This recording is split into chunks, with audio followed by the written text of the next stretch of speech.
नहीं, बस पास ही में आ गए। अरे गांव जैसा लग रहा है। गांव देहात में कुल ऐसे मिलेला। गाँव में ऐसा ही होता है। हाँ यार, खेती हो इसी के वो अनाज ना मतलब बो के आ खाए ना आदमी। अच्छा, चावल जो होता है इसी का होता है। इसी से। अच्छा, हाँ, तो बस अब आई गए हैं पास में। नहीं नहीं, बस आ गए पास ही में यहीं पे। बस अइले जगह आई गई गांव में यहीं से। यही गाँव है। बस बस यही देखो कितना लोकेशन अच्छा बा यार गांव को। अरे रुक रुक रुक रुक रुक ये कौन है? ये क्या बोल रहा है? हटा दे। कौन है ये? भाई क्या बनी रे? तू हमर में हरारू हियो। मेहरारू? हां, अरे तू जगती सवा भेजले रहला कमाए के। अब तू मेहरारू लिया देले रे। गांव को गइला नहीं कमाए घरे मिल गेलियो, शहरी तले के आ गई ना। तने हटा देखी का। बिया ना दादा, बिया के पूरा गांव में आग लगा दे। आग लगा दी वही खाई तो लेके आई नहीं तो हरो मत टोली। हाई के बना रे हाई। ये तो पहिल का मर्दा का लइका बा। पहिल का मर्दा का ये मैया। जाए के जरे बोनस में पागल है भाई। हां जा जा। तब ठीक हमरी कुल बढ़िया बना। तने हटा। क्या बोल रहा है समझ में? अरे हम समझत है तू नहीं कुछ नहीं बोल रहे हैं, कुछ नहीं बोल रहे हैं। तू देख रहा है कि कितनी खूबसूरत लगती है। हां, ब्यूटी मतलब खूबसूरती देख रहे हैं। खूबसूरत कितनी सुंदर है। ये बूढ़ा है, ये सब बोल रहा है। हां अरे यार गांव देहाती में ना बूढ़ा तुम्हारे लड़किन के देखे ना सब जवानी चढ़चढ़ाला। ये कुल गांव देहात। हां और कुल ठीक है ना दादा? एक चक्कर चलो तब बढ़िया में चली तब घरे एकदम एकदम। जाए सार कहीं का काले गली में 5 चक्कर लगबी तना चमकत या बम बम बम बम मन तो एकदम कुट करे लगाता है। ज्यादा बैठल हमारा असूल हो गए सने रोज काजे प्रभु रोज सने देखाव। अब तो जगदीशवा का सार का मुंह पर करिखा पोता पोता बहुत मजा लेत रहला है। बतावा कहता कि दूसरा का मर्दा कही।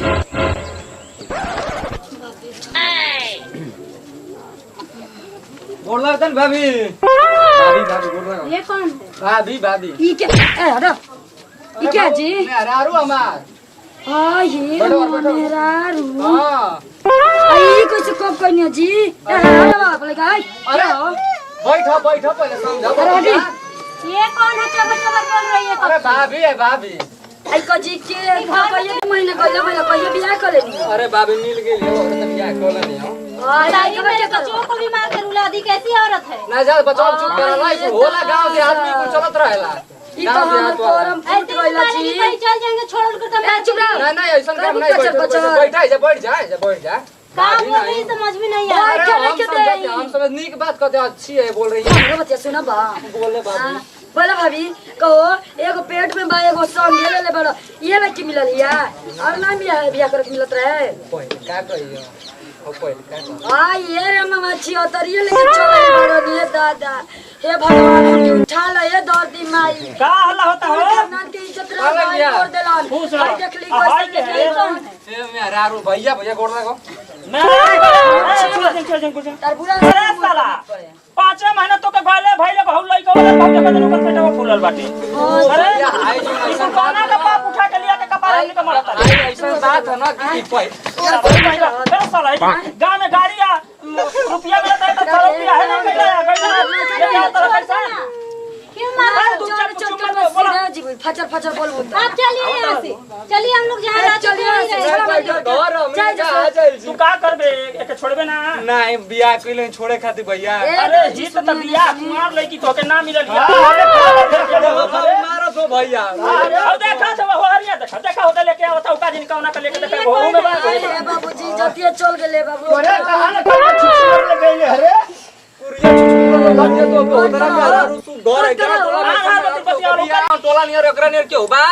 अरे ये गांव तो लगा धरी कुल चले लेके आवता ले एगो लइका ले ले बा एगो बात इतना हल्ला हो बात रहा बोली है बुरा मेरा मत सर मनियो। दर्द करने अरे लगा। मेहरुआ तो भाई बड़ लगे जिया अरे कर का बोल रहे साला हमरा मेहरा कट करो। क्या बोल रही है? दुनिया में समाज में लड़की को ही ना मिल रही है सब अरे तू घर लौकर ये वही ससुर के लेके नहीं अब आके उ धनी वाला पल्सर देत रहा सा 1 लाख रुपया त कहत हम बियाह नहीं करब हम बचना बनी जा तनी कमाए आ हई एगो लइका बा एगो हो दे ले बियाह लेके आवत ल असल में हम सोहरिया लड़की से करल चाहते अरे हैं। साला त कुमार लड़की तो के नाम मिल रही है सा कुमार भी साला हई लड़को जाओ उ बोनस में पागने उ पहिलका कह अरे चुतिया बात नहीं देख ला इज्जत बना देला ले ऐसा ना तो सब कुछ जन्मइले बनी ऐसा ना सब कुछ जन्मइले का कइले बानी सब बियाह करवा मु बियाह है ना कइले बानी हो अरे तो हमारे तो दुआ है ना दुराना देवर से छुए मत ठीक है जहां से ले आई बोले कौन हमारा देवर मेरा पति है। कैसे करी भैया बियाह चलिए हम लोग चलते हैं, जहाँ रहते थे वहीं चलिए बम्बे। जो घर से भाग भाग भाग चलिए हम लोग चलते हैं। अरे रामवा तू या बंद करा जाए अब छोड़ा जाए जौन होई तो नहीं बड़ी मेला लागत था इनके घर जौन ससुर कइले बना तो कइले ही वाला लेके है चुप रही रे, वो तो बोली मत। आई गांव समाज कदम देखा सपना चलो साला लेके जो घर में भाग जो चलो चलो जो लेके जो घर में जो अरे घर में भेजत हुए का करबा अब लेके चलिए मान तनी हम देखना पका चल की बंद चल चल चल बताओ हमारे फोटो है सब कर अभी आज कोनो शिकायत नहीं आई ये बता जा कोई भाग जा काहे के जाई हां तेरा बाबूजी घर में चुप रही रे, ये पसंद है वो चला चल चल चल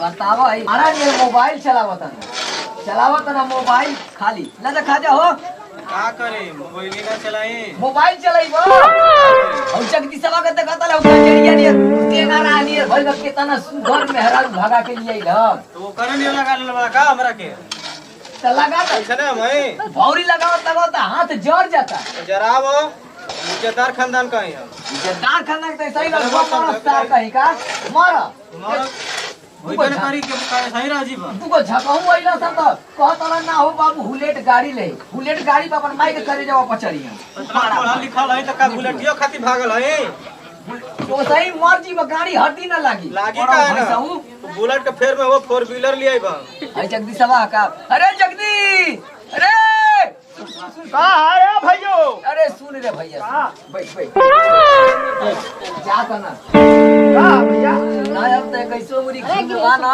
का भैया हां तो हां का बात अरे तो ड्रेस बड़ा उजर पतो हो आई आई वाला हो अरे भैया का करी हो हमार तो नथिए काट दल से भैया नकिया ना काटी आ ऊ त कुल छोड़ अरे छैया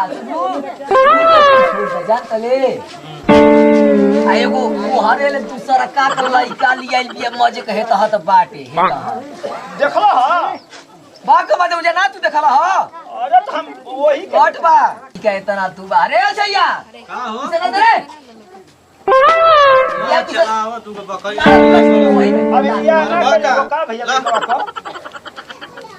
बिया कैले रहती ना तो हम हे तेरे भैंस को के ना ले खा हो रनी खा खा तोहने लोगन तो हमार दिल का धड़कन हो जाए हमार किडनी हो जाए लीवर हो जाए हो भैया लइका तो करे हो गेल बिया का नहीं कर बियाह होई ना हम खुदे ना बियाह कर दे पढ़त लिखत हम बीटेक करत हम जब इंजीनियर ना बन जब हम बियाह नहीं ऐसा इंजीनियर कर 60 बरी जिए के 40 बरी बीत गेल अब केवन अगुआ है हां क्या करा 50 गो यहाँ 50 गो आ सुन कहो जगदी सुनली कि एगो हेतो त लइको लेके आइल बे तर पतो हो हां हो भैया लेके आ जब का भैया तोरा गोड़ पर जेते हल्ला मत आ कर सुनो आ लो दो वो करू लागत अरे तो भैया बीमारी है का ना हो भैया वो लोग तोरा गोड़ पर जेते हल्ला मत कर हम भोज ढाल दे दी भोज भात दे वहीं के पड़ी पूछू हो के लेकिन जाए तो जगदीश लइका फैका हसन गलती सही होला जब अपना घरे आवे तो के संभारे के हां भैया तो चिरहर मत कर ना बाबू देखला ना हम आऊ है मारा मुलाटी जी पाड़ा भैंस के मरबा का तो के बढ़िया से बतावत है कि सुनते नहीं कर आई भी वो हरे से लइका लेके पेटो में मुझ कर ये सही मतलब सोचले बड़ा हमारे ठीक भी है जगदीश के हाथ नहीं खाना जा रहा तोहरे लिए जरूरत नहीं खाना कि बाबू गावेला तो कहेला ना कहो बाबू चोखावा में नमक कम हो गई तो मरीचवा कम हो गई और माई का किडनिया कम हो गई रोज कहेला अरे भैया बात ना है ये भाई दाल भात चोखा बनल है भैया बनल तो जा ठीके वाले की भोजवा दे दिए हां भैया दे दे हाँ तो जा दे दिए भोजवा बस भैया देखे हल्ला मत कर हल्ला तो हो ही ना जी आजकल हो तो का हल्ला करे के हां हम ओए के कहत नहीं कि जोरे केरोले हटेर मरे जे कके लिया केरोले हम देखम ना दुनिया के नहीं तो ऐसा ना कर पढ़त लिखत पढ़ लिख ले जा पढ़ा वो सही 80 बरिस का हो गए पढ़ा सुना जे इंजीनियर बन 80 वर्ष का अब तक वो 50 टोरा है 70 रुपए देख लो का टेंशन ले ले तू झूठिया का परेशान देखा तो पीछे का चुतर लटक गइल बा जा मटवा तू काहे के सनकावा तल खोपड़ा जा आई बकरिया का दूध तू ही ना पियत हो के हमके पियो तो हम तो बहरे रह नहीं ये सही ना हम ना पाड़ा नियर भइल बानी हम मोटाइल ना बानी बोला ताला आई तो पी के जा हो कर चल गाड़ी खरीद लिया तू हम आते जाने लो कुछ नहीं जाने नहीं आता लसे ता जाता है ये चाहिए रे बड़ा बोल दिया री मचो मचो मचो बड़ी नो जा खावा कोई चला नहीं चल नहीं जीली मिला अभी ये तू देखबे करब कदी बोई की घर भी बाई की ना तू ही ये कभी ये करब और में समय आ गई उड़ना रहती तो हम एक सन ले लेती 2 मिनट चले कबर में बाप गोड़े एगो केला का छिलका बना सब पैदल उतराता कबर में बाबू के कबर में कहबा उठ बाप चाह तो देखे कि हमारे बाबू का जिंदगी कहां से उजड़ पड़ा अरे बस उजरी काम सही ना कहत है छत पे जा रहे हैं छोड़ दे दादा की छतवा हो छत पे जा रहा है ये लड़ी एगो विश्व सुंदरी मजे न बर्तन खाली बैठ के कुर्सी तोड़ी है ना पीढ़ा तोड़ी है क्या चिल्ला रही हो कब से बोल रही हो बकर बकर क्या बोल रही काहे बतना मत तू तो उजड़ जी तू मर जी तू मैं क्या नौकरानी आई हूँ मेरे से क्यों बात कर रहे हो मेरे से बात करो ना वही मुझे लेकर आया है हां अने ना विश्व सुंदरी बाड़ू महल के रानी बाड़ू नौकरानी थोड़ो ना तू उससे बात कीजिए ना हमसे क्यों बोल रही है हमसे क्यों लड़ और ना बना के खिया तुम नौकरानी बनी हमारे घर बनी नौकरानी बनाओ ना मैं तुमको बोली कि तुम बनाओ बोली वो इंग्लिश कहा कितना दम हमरो वाला हम पढ़ल लिखल हई हाँ तो बोलो ना कौन मना कर रहा है कि मत बोलो बोलो इंग्लिश बोलो हिंदी बोलो जो मर्जी हो ना जात के ठेकान में पास मैं चलने वाली नहीं हूँ तुम तो जल्दी हो मैं क्या चाहती हो जब से आई हो जब से बोल रही हो चाहत नहीं घर में निकल जो बढ़िया से रहो भी क्यों निकल मेरा हक हिस्सा नहीं है का यहाँ कि मैं निकल जाऊँ और चार को लेके आओ जन्मा के जन कोना के जन्म लो कोना के ना देवर जी के कपाल को मोड़ के बात करता रू सबने देवर से बोला ना क्यों लेकर आया मुझे मोती तू ही तो मरलक भी खेलक भी चित बादला हम काहे के लिए बोली ना अरे का हल्ला कर रे समझा दिया करके ना तो हमसे पूरा केहू नहीं समझ गई नी देखिए माता जी जब से आए हैं जब से बोल ही रही है अरे तो बोर जेठिया उ बर्तन माजे धो दिया तो के ना करे के चाहिए तो ये बोल बताएगी तब ना कि मोहन के धो दो अरे तो हाथ से धो के कोई हक नहीं करो तू तोहरा हाँ तो हमको उतना मालूम नहीं है अच्छा तू आई लहुआ तो हाँ मालूम नहीं के अनाज कोड़ खाली माटी कोड़ के खाली लगा तो खेल चला लहुआ नहीं वहाँ खाना नहीं होटल से खाना आता था खाना नहीं खाता अच्छा बंद कर रे बच्चिया पर सुने ना इतना विश्वास घर के रहतू ना इतना बड़ घर के तो हमारा देवर से ना भागते रहतू अपना मरद गिरी देवर कुली लाल कुली खाएगा कि बड़ घर के हैं कि छोटे घर के हैं कहाँ लिखल बनू आए अरे बड़ लिखल बनू ऐसे लेके चल आपसे बोल रहे हैं मुंह ना देखली अरे का हल्ला कइले बा तुम कष्ट के हो चुप रही जी काजल कोनो जात के आ गइला अरे जात का आई होगा बच्चा के जात का ई बताओ और गांव समाज में सबको टोल ना जान के पता ना पात के पता लइको लेके आई कम ना करी अरे तो हम ही करो देवरे न लेके आई है का करबो के काट देबू लइका जान पर हम दी चुप रही ए बच्चा हो जाए तो ना लइका लेके आगे चल होटले बाबू ये घरे जाके भोज खइले हुआ तो हम गौवा टोला वाला मेहना मत तो कि भोज नहीं करबो जा भोज करे के अब का भोज में ये चल तो हुआ का दुकान पर सामान का ऑर्डर करो फिर भोज कर देहल जा हम ससुर जी हम कइले बना तुम कइले ही बड़ा तू जाकर बांस के भैया जी बता नहीं रही है ये कर दो अरे जा हम कई कर हमरा भी अंग्रेजी में अच्छा था ठीक है ए बच्चा रात में काम करके खाए चलो बंद करो है के यार आरुन का तितिमा सुनते रह जबे इतरे होई और भोज भात करे के बाद चलो ओकर तैयारी करल जा